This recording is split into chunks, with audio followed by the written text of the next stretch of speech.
Indonesia biladi anta unwanul faqama kullu man yatika yawma qami hayyal qahimama kullu man yatika yawma qami hayyal qahimama.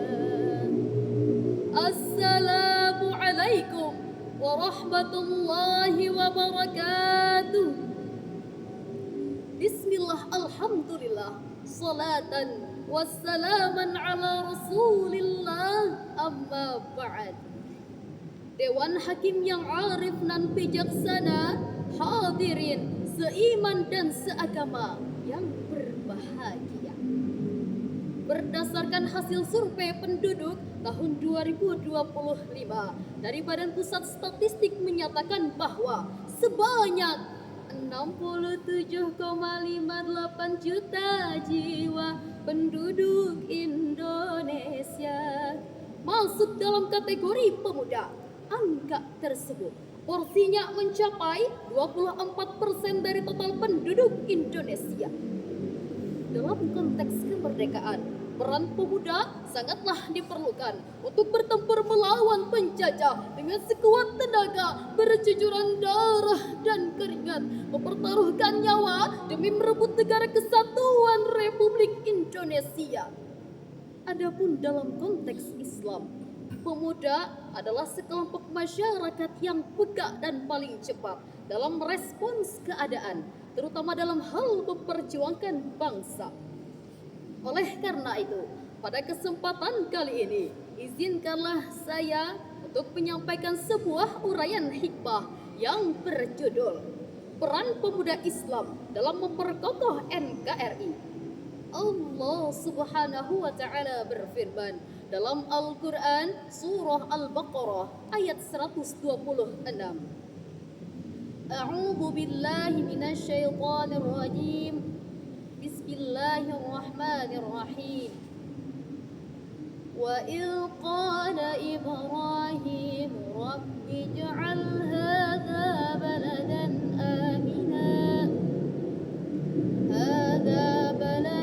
amina warzuq ahlahu minadh thamarati man amana minhum billahi wal yawmil akhir qala wa man kafara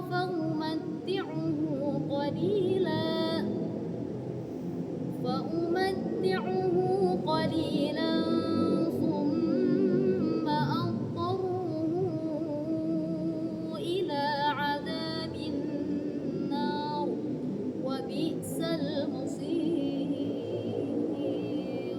Sadaqallahul azim. Dan ingatlah ketika Ibrahim berdoa, ya Tuhanku, jadikanlah negeri ini negeri yang aman sentosa, dan berikanlah rezeki dari buah-buahan kepada penduduknya yang beriman kepada Allah dan hari kemudian. Allah berfirman, dan kepada orang-orang kafir pun aku beri kesenangan sementara, kemudian aku paksa ia menjalani siksa neraka, dan itu seburuk-buruknya tempat. Dalam ayat tersebut, Nabi Ibrahim berdoa kepada Allah agar Allah menjadikan negeri yang ia huni kala itu menjadi negeri yang aman, damai, makmur, dan sejahtera. Doa tersebut tentu saja sejalan dengan visi misi ide nasionalisme, yaitu cinta tanah air. Dalam doa tersebut, Nabi Ibrahim menggunakan istilah baladan abina dan warzuq ahlahu, yang syarat akan maknanya bahwasannya Nabi Ibrahim sangat mencintai negeri tempat ia berpijak dan bersujud kepada Allah yang semuanya itu dibingkai dalam berbangsa dan bernegara. Hadirin hadirat rahimakumullah. Raghib Al-Asfahani dalam Mufradat Al-Quran menyebutkan bahwa kata balad merupakan bentuk mufrad dari kata bilad atau buldan yang memiliki arti tempat yang dikelilingi perbatasan dan digunakan sebagai tempat berkumpul ataupun tempat tinggal oleh suatu penduduk. Ulama tafsir seperti Al-Maraghi misalnya menjelaskan bahwasannya ayat tersebut adalah sebagai bentuk tanggung jawab sosial sekaligus spiritual. Artinya, permintaan agar Makkah menjadi negeri yang aman dimaksudkan agar penduduknya merasa damai dan hatinya tenang, sehingga berimplikasi pada khusyuan dalam beribadah dan mewujudkan ketaatan kepada Allah. Sementara menurut Quraisy Shihab, ayat tersebut bukan hanya sekedar mengajarkan kepada kita agar berdoa untuk keamanan dan kesejahteraan kota Makkah, akan tetapi lebih daripada itu adalah mengandung isyarat tentang pentingnya setiap muslim berdoa untuk keamanan dan keselamatan wilayah tempat tinggalnya, serta agar mereka memperoleh rezeki yang berlimpah. Hadirin, di zaman now ini, ujian ketahanan bangsa sesungguhnya tidak pernah berhenti, khususnya di era digital. Kita sedang diserang dengan strategi proxy war di dunia maya. Persatuan dan kesatuan bangsa kita dipecah belah. Padahal, menjaga persatuan dan kesatuan bangsa adalah tugas kita. Pemuda Islam di zaman sekarang ini yang terdiri dari generasi milenial, Gen Z ataupun Gen Alpha umumnya sangat lekat dengan gawai serba klik, begitu mudah tertarik tanpa dibekali power skill yang baik. Akibatnya, persatuan dan kesatuan kita akan semakin rapuh. Na'udzubillahi min dzalik. Membela negara dalam konteks kekinian dapat kita lakukan dengan bersikap toleran, mencegah permusuhan dan stop ujaran kebencian. Tantangannya kini adalah, dapatkah kita selaku pemuda Islam melakukannya? Jawabannya tergantung pada diri masing-masing.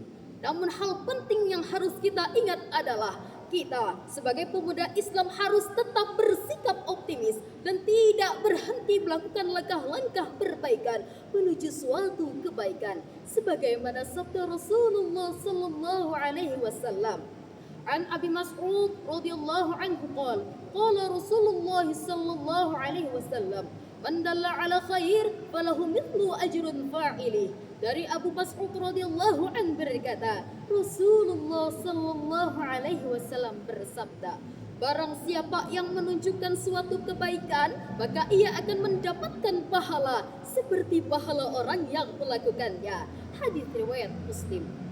Oleh karena itu, kita sebagai pemuda Islam harus bisa menjadi agent of change yang mengubah tantangan menjadi peluang, mengubah perpecahan menjadi persatuan, dan mengubah perbedaan menjadi kekuatan untuk Indonesia yang sejati membawa harga mati demi memperkokoh NKRI. Karena bagi pemuda Islam yang sejati, mencintai tanah air bukan hanya sekadar kewajiban konstitusi, akan tetapi adalah kesempurnaan resolusi demi mencapai ridha ilahi.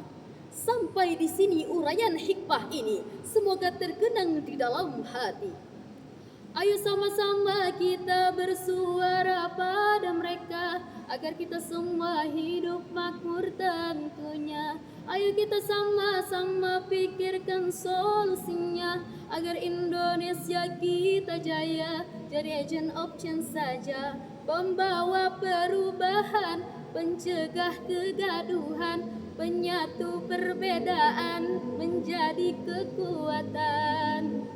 Buah durian, buah duku. Cukup sekian and thank you. Wabillahi taufiq wal hidayah. Wassalamualaikum warahmatullahi wabarakatuh.